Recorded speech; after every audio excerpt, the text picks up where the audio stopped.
지금까지는 우리가 CD를 만들어서 설교를 한국에도 보내고 전하기도 하고 듣기도 하고 이랬는데, 이제는 이번 주부터는 설교를 유튜브에 띄우겠습니다. 오늘 하나님의 말씀은 요한일서 4장 4절로 6절까지, 자녀들아 너희는 하나님께 속하였고 또 저를 이기었나니 이는 너희 안에 계시니가 세상에 있는 이보다 크심이라. 저희는 세상에 속한 거로 세상에 속한 말을 하며 세상이 저희 말을 듣느니라. 우리는 하나님께 속하였으니 하나님을 아는 자는 우리의 말을 듣고 하나님께 속하지 아니하는 자는 우리의 말을 듣지 아니하나니 진리의 영과 미혹의 영을 이로써 아느니라. 오늘 설교 제목은 말 잘하는 사람입니다. 저는 우연히 완전히 서로 상반된 견해를 가진 사람들이 정치적 논쟁을 하는 TV 프로를 우연히 보게 되었습니다. 그 프로에 출연한 사람들은 각자 다른 정책적 논리를 주장합니다. 그런데 이상하게도 저에게는 그 각각 다른 정치 논리가 하나같이 다 일리가 있구나, 또 설득력이 있다, 이런 생각이 드는 것입니다. 이 세상에는 자기 논리가 정연한 사람들이 참 많이 있구나, 이런 생각도 들지요. 참 다들 말 잘한다, 이렇게 느껴집니다. 세상에는 말 잘하고 자기 논리가 뚜렷한 사람들이 참 많습니다. 성경을 보면은 하나님의 부르심을 입은 하나님의 사역자들이 여럿이 등장합니다. 이 성경에 등장하는 선지자들과 사도들은 대체로 그들이 크게 하나님께 쓰임을 받은 사람일수록 항상 스스로는 나는 말을 잘 못하는 사람이다, 이렇게 스스로 말하지. 예레미야는 하나님이 부르셨을 때 나는 어린아이라 말할 줄 알지 못하나이다, 이렇게 하나님께 대답합니다. 또 사도 바울은 스스로 자신에 대해서 말할 때 나는 말에는 졸한 사람이다, 이렇게 말하죠. 참 이상하지 않습니까? 세상 사람들은 자기 신념과 논리를 내세울 때 말 잘하는데, 하나님의 일꾼들은 하나같이 왜 스스로 나는 말 잘 못한다, 이렇게 말할까요? 이 정치가들은 말이죠, 자기 신념과 자기 경험을 다른 사람들에게 설득하는 이 뛰어난 능력을 가졌습니다. 그들이 자신의 경험과 자기가 이해한 것을 전할 때 아주 멋진 논리로 풀어가는 이 전문가들입니다. 정치가들은. 이 정치가들이 하는 말들을 들어보면 거짓말도 진짜같이 들립니다. 이 세상에는 머리가 좋은 사람 참 많습니다. 또 말 잘하고 설득력과 논리가 뛰어난 사람이 많이 있죠. 조직적이고 체계적인 사고를 가진 사람들이 참 많습니다. 여러분, 적어도 이런 모든 것들은 이 땅의 이야기입니다. 그러니까 사람이 목숨이 살아있는 동안의 일이지요. 사람들이 이 땅에서 살아가는 동안의 이론이고 논리이고 학문입니다. 아무리 이상적이고 좋은 정치적 체제와 신념이 있어도 그것이 영원하지 못합니다. 아무리 놀라운 인간의 과학적 발전도 완전하지 못한 것입니다. 어떤 미래학자가 이렇게 미래를 예측합니다. 세계 3차 대전 이후 제4차 세계대전 때는 돌과 몽둥이가 사용될 무기가 될 것이다, 이렇게 예측하죠. 이건 무엇을 말할까요? 그것은 인간의 한계가 무엇인지를 잘 가르쳐 줍니다. 인간의 지성이 아무리 뛰어나도 그리고 아무리 과학이 발달해도 그 끝은 불완전한 것입니다. 완전한 과학, 완전한 지성, 완전한 학문 없습니다. 사람들이 이 땅에 하는 일이라는 것은 다 이런 것들의 반복입니다. 여러분, 성경에서 참으로 말하고자 하는 것, 성경의 핵심은 무엇이라고 생각하십니까? 성경의 핵심은 이런 것들을 말하는 것이 아닙니다. 이 땅의 일을 말하는 것이 아닌 것입니다. 성경은 하나님의 나라와 그 나라에 속한 사람들에 관한 이야기에 초점을 맞추고 있습니다. 이 고린도전서 4장 20절은 하나님의 나라는 말에 있지 아니하고 오직 능력에 있다. 이렇게 설명합니다. 여기에 능력, 오직 능력이라 할 때 어떤 능력을 말할까요?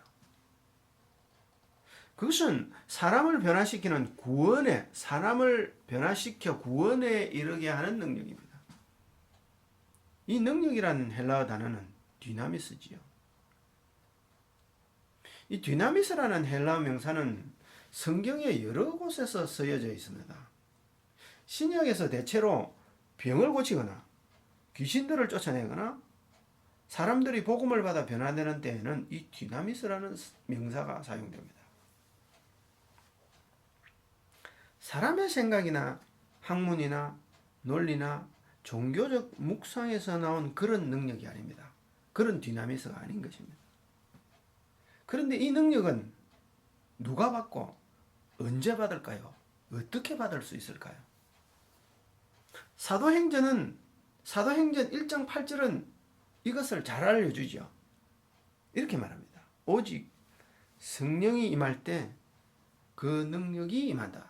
그 능력을 받을 수 있다. 성령이 없으면 구원에 이르는 변화가 없다. 그리고 귀신을 쫓아내는 역사와 병이 치유되는 기적의 능력이 일어나지 않는다는 것입니다. 이 능력은 성령께서 역사하시는 구체적 증거인 것입니다. 오직 하나님으로부터 나오는 영원한 하나님의 능력이지요. 그 능력은 우리의 영혼을 살리는 능력이고 마침내 우리가 하나님 나라에 들어가게 하는 능력입니다. 그런데 여러분, 참으로 불행하게도 많은 사람들이 이 능력을 경험하지 못했다는 것입니다. 못하고 있다는 것입니다.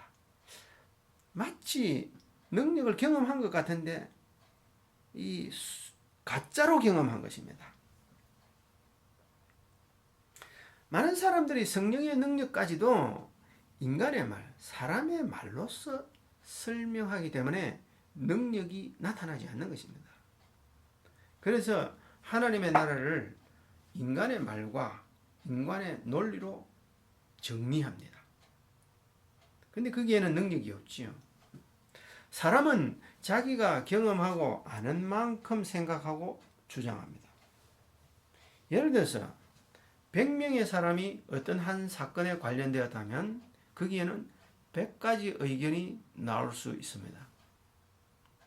그러니까 성경의 교리와 성경의 해석도 100가지, 1000가지로 나눠질 수 있다는 것입니다. 성령을 받기 전까지, 성령이 임하기 전까지는 사람은 세상의 말과 세상의 가치를 가지고 복음을 이해하고 해석하는 것이죠. 오늘 보면 5절은 이렇게 말합니다. 저희는 세상에 속한 거로 세상에 속한 말을 하며 세상이 저희 말을 듣느니라. 인간의 학문, 인간의 철학, 정치적 논리, 경제적 이론, 이것은 다 세상에 속한 것입니다. 뭐 그렇다고 이런 학문이 필요 없다고 주장하는 것은 아닙니다. 적어도 이런 것들은 이 땅에서의까지의 일입니다. 세상에 속한 사람은 이 땅의 학문과 철학과 논리와 이론과 정치 체계와 과학으로 하나님의 나라와 하나님의 자녀를 설명해 보려고 합니다. 따라서 이런 사람들은 어떤 단계가 부딪히게 되면은 성경의 말씀이 더 이상 이해되지 않습니다. 막혀버리죠. 그러니까 세상에는 영원한 진리가 없습니다. 이 사람의 이론이라는 것은 환경과 시대에 따라서 계속 바뀌는 것입니다. 여러분, 그런데 성경은 세상에 속하지 않은 사람이 있다고 말합니다. 세상에 속하지 않은 사람이 있습니다. 이 사람을 성령 받은 사람이다. 성령이 그 속에 임한 사람이다. 라고 말합니다. 오늘 본문 4절은 이 사람을 하나님께 속한 사람이라고 설명합니다. 그 사람을 하나님의 자녀라고 하는 것입니다. 여러분은 스스로 하나님의 자녀라고 생각하십니까? 그렇다면 하나님의 자녀는 어떤 사람일까요? 어떻게 하나님의 자녀가 될까요? 본문 4절은 이렇게 말합니다. 자녀들아, 너희는 하나님께 속하였고 또 저를 이겼나니 이는 저희 안에 계시니가 세상에 있는 이보다 크심이라. 우리말에 피는 못 속인다는 말이 있습니다. 또 시도둑질은 못한다는 말이 있습니다.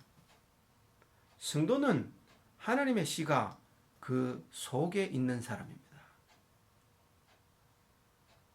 그렇기 때문에 교회에 출석하는 사람이라고 다 하나님의 자녀라고 말할 수 없습니다. 그 사람이 성령이 있는가 없는가에 따라서 하나님의 자녀인가 그렇지 않은가가 결정이 되는 것입니다.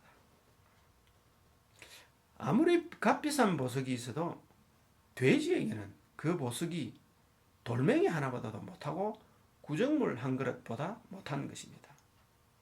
또 아무리 뛰어난 학술 논문이 있어도 그것의 가치를 모르면 삼류소설보다 못합니다. 그리고 아무리 심금을 울리는 주옥 같은 시가 있어도 그것의 소중함을 느끼지 못하는 사람에게는 유행가 가사보다 못한 것입니다. 내가 누구인지, 내 존재의 가치가 얼마나 소중한지 모르는 사람은 자기 자신을 비하하죠. 한 나라의 국민들이 그 민족적 긍지가 없으면 쉽게 다른 나라의 식민지가 되는 것을 허용합니다. 교회를 다니도 내가 하나님의 자녀라는 사실이 희미해지면 세상 것에 흔들리게 되어 있습니다. 세상 것 때문에 흔들리는 것이죠. 이런 사람의 생각은 오늘과 내일에 끊임없이 바뀌는 것입니다. 세상에 사는 동안에 사람들은 다 흔들리게 되어 있습니다. 사람은 자기 이익에 따라 언제든지 변할 수 있습니다. 아무리 뛰어난 사상가도 아무리 지조가 있는 종교인도 다 인간은 한계를 가지고 있습니다. 이사야 선지자는 이런 사람의 모습을 두고 이렇게 기록합니다. 이사야서 2장 22절에 너희는 인생을 의지하지 말라.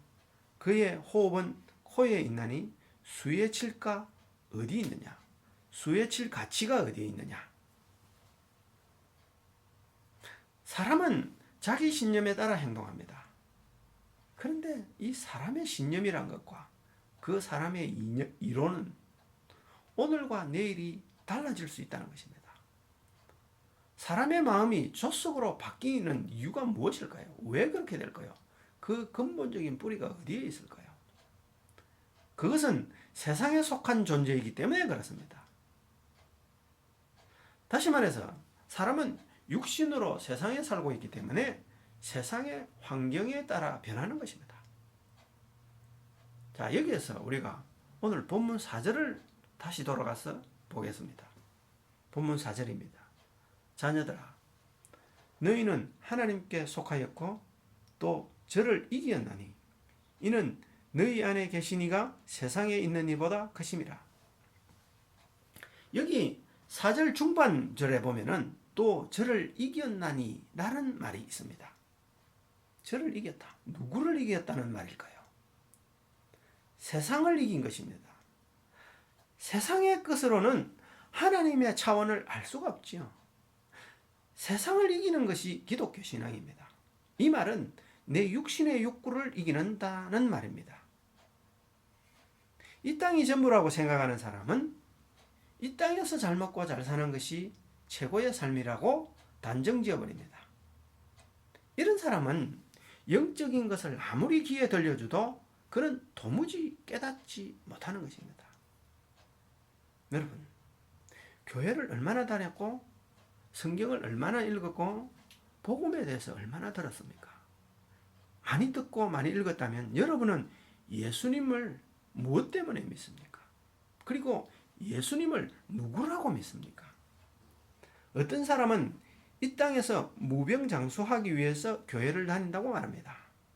또 예수님을 믿는 이유가 세상에서 출세하고 내 자녀가 잘 된다고 하니까 믿는다고 합니다. 여러분은 이 땅에서 부귀와 영화와 명예를 다 가질 수 있다고 하니까 교회에 다니십니까? 성경은 이 땅에 있는 것들 그 자체가 나쁘다고는 말하지 않습니다. 문제는 하나님보다 세상에 있는 것들을 더 사랑하는 마음, 그것이 나쁜 것입니다. 그 마음이 나쁜 것입니다. 세상을 더 사랑하는 마음이 나쁜 것입니다. 사람들은 세상에서 출세하고 물질적으로 풍족한 삶을 사는 것으로 하나님께 영광 돌린다고 착각합니다. 어떤 사람은 내가 이 땅에서 형통해야 하나님께 영광 돌리지, 이렇게 말합니다. 이것이 인간의 착각입니다. 인간의 사고에서 나오는 것입니다. 인간은 그까지만 생각하는 것입니다. 하나님은 결코 어떤 피조물로부터 나오는 무엇 때문에 영광받지 않습니다. 하나님은 그분 자체로 스스로 영광스러우신 분이시기 때문입니다. 고린도전서 2장 9절에 하나님이 자기를 사랑하는 자들을 위하여 예비하신 모든 것은 눈으로 보지 못하고 귀로도 듣지 못하고 사람의 마음으로도 생각지 못하였다 함과 같으니라, 이렇게 말합니다. 사람은 모든 것을 눈에 보이는 것으로 판단하지요. 하지만 하나님의 자녀는 눈에 보이는 것에 따라 판단하고 행동하지 않습니다. 다시 말해서 성경은 눈에 보이는 세계를 말하지 않습니다. 고린도후서 4장 18절은 이렇게 말합니다. 보이는 것은 잠깐이요 보이지 않는 것은 영원함이라. 하나님의 자녀는 하나님께 속한 자입니다. 하나님께 속한 자, 하나님께 속한 사람은 그 특징이 있습니다.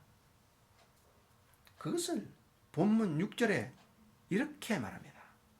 본문 6절, 우리는 하나님께 속하였나니 하나님을 아는 자는 우리의 말을 듣고 하나님께 속하지 아니한 자는 우리의 말을 듣지 아니하나니 진리의 영과 미혹의 영을 이로써 아느니라. 하나님께 속한 자는, 하나님께 속한 하나님의 자녀는 반드시 그 첫 번째 증거를 가지고 있습니다. 그 첫 번째 증거는 자신의 죄에 대해서 철저히 애통하는 마음이 있고 회개하는 마음이 있습니다. 하나님께 속한 사람의 특징은 자신의 죄 때문에 스스로 그 죄에 대해서 절망합니다. 나에게는 조금도 어려움이 없구나. 그것을 인정하지요. 그래서 이 죄는 내 힘으로 도저히 처리할 수 없는 것이구나 하고 깨닫습니다. 나를 구원하기 위해서는 반드시 하나님의 방법이 필요하다. 하나님의 도우심이 필요하다는 것을 인정하는 것이 하나님 자녀된 자의 첫 번째 증거지요. 요한복음 16장 8절에 그가 성령이 와서 죄에 대하여, 의에 대하여, 심판에 대하여 세상을 하리라고 말씀하십니다. 성령이 임하면 죄에 대하여 책망하는 것입니다. 먼저 죄에 대해서 깨닫게 하는 것입니다. 그런데 사람은 어느 누구도 절대로 스스로 내가 죄인이라고 인정하지 못합니다. 그 죄는 인간 존재 자체로서의 죄를 말합니다. 성령 받은 증거는 내 존재 자체가 하나님 앞에 죄인이라는 것을 깨닫고 심령 깊은 것으로부터 나오는 회개가 있습니다. 모든 사람들이 이 땅에서 자기 신념 때문에 때로는 이 세상의 불의에 대해서 항거하기도 하죠. 그리고 모든 인생은 자기 삶의 아픔이 있습니다. 그 살아온 아픔 때문에 세상의 비리에 저항하기도 합니다. 그래서 이런 것이 올바른 사회라고 주장합니다. 또 사람들은 적어도 일반적인 상식과 다수의 사람들이 납득할 수 있는 공의가 있는 사회를 요구하지요. 근데 여러분, 모든 사람이 다 옳다고 해도 그것이 진리라고는 말할 수 없는 것입니다. 왜냐? 끊임없이 사람이 주장하는 신념과 사람이 원하는 그 사회 정의는, 공의는 항상 변합니다. 진리가 되는 조건은 그 진리는 영원히 변하지 않아야 하는 것입니다. 그러니까 이 땅에는 진리가 없는 것입니다. 오직 그 진리는 하나님으로부터만 나오는 것입니다. 하나님의 진리는 예수 그리스도께서 우리에게 오셨고 오셔야만 했고 또 하늘로 승천하셨다가 다시 오시는 것입니다. 이것이 하나님의 공의인 것입니다. 사회정의를 앞세우고 투쟁하는 사람이라도 자기 교만이 있을 수 있지요. 사람의 정의가 절대 진리는 될 수가 없습니다. 진리가 진리되는 것은 시대와 환경에 따라서 결코 바뀌어지지 않아야 하는 것입니다. 본문 6절 상반절을 다시 보면 이렇게 말합니다. 우리는 하나님께 속하였나니 하나님을 아는 자는 우리의 말을 듣고, 이렇게 말합니다. 하나님께 속한 사람은 성령께서 하시는 그 말씀을 듣습니다. 그 말씀이 귀에 들립니다. 즉 다시 말해서 성령께서 사도 요한에게 알려준 그 하나님의 말씀에 귀를 기울이는 사람이 하나님께 속한 자입니다. 그것을 오늘 본문 앞구절들에서 그것이 무엇인지를 잘 알려주죠. 이렇게 말하죠. 너희는 하나님의 자녀라. 또 너희는 빛에 속한 자들이니라.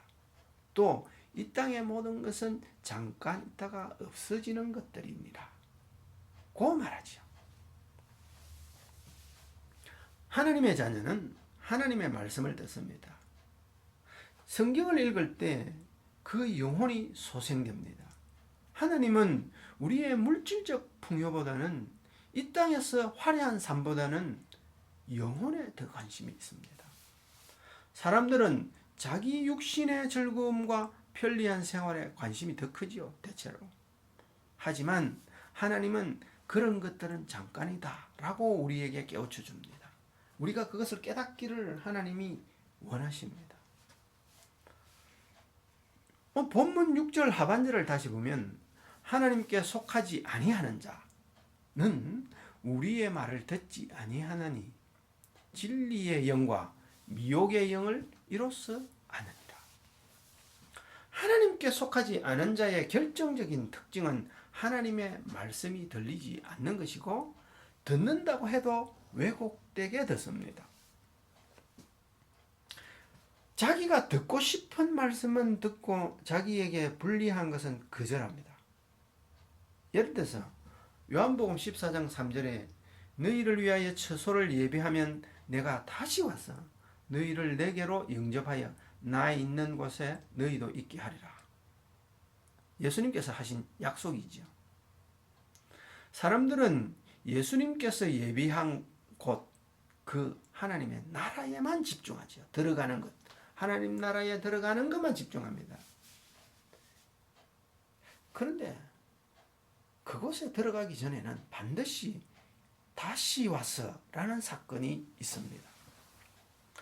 많은 사람들은 예수님께서 예비하신 그 하나님 나라에 들어가면 된다고 생각하죠. 어떻게 하다 보면 들어가겠지. 하지만 반드시 그 앞에 예수님께서 다시 오시겠다는 사건을 있는 것입니다. 사건이 있는 것입니다. 그런데 그 말을 듣지 않습니다. 그 말이 잘 들리지가 않는 것이죠. 하나님께 속한 사람은 하나님의 말씀을 어떤 한 부분에 집중하지 않지요.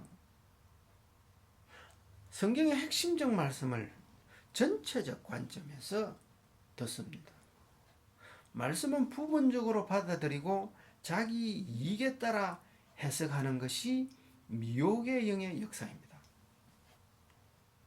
그래서 6절 끝부분에 이렇게 말하죠. 진리의 영과 미혹의 영을 이로써 아느니라. 이 진리의 영은 성령입니다. 반대로 미혹의 영은 세상의 영이고 공중권세 잡은 사탄의 영입니다. 세상의 영에 사로잡힌 자는 결단코 하나님의 영을 받지 못합니다. 그는 세상의 달콤한 제한들에 빠져 살아가지요. 우리는 세상의 영에 미혹되지 않도록 늘 진리의 영 가운데 행하고 살아야 합니다. 우리 성도들은 진리의 영으로 변장해 있는 그 미혹의 영들이 이 시대에 너무나 많다는 것을 깨달아야 합니다. 볼 수 있는 눈이 있어야 됩니다. 우리는 지금 마치 광명한 천사처럼 말하고 행하면서 진리의 영을 받지 못하게 방해하는 미혹의 영들이 활개치는 때에 살고 있습니다. 미혹의 영은 너무나 좋은 미사역으로 기름기가 졸졸 흐르는 문장으로 사람들의 귀를 달콤하게 합니다. 그리고 미혹합니다. 그런데 그 좋은 말솜씨를 가지고 사람들의 영혼을 망하게 하는 쪽으로 이끌어가는 것입니다. 여러분, 투박하고 거친 음식이 건강에 좋은 것처럼 하나님의 말씀은 우리에게 방망이 같은 것입니다. 내 입에는 달지만 내 배에는 쓴 것이 하나님의 진리의 말씀인 것입니다. 하나님의 말씀을 지킨다는 것, 하나님의 명령을 지킨다는 것은 내 것을 포기하는 희생의 아픔이 있습니다. 하지만 내 영혼을 살리는 능력이 되는 것입니다. 오늘 여기에 모인 우리 성도들은 말 잘하는 사람이 되지 않기를 바랍니다. 대신에 말은 잘 못하지만은 하나님의 말씀을 잘 듣는 하나님의 자녀가 되시기를 축원합니다. 기도하겠습니다.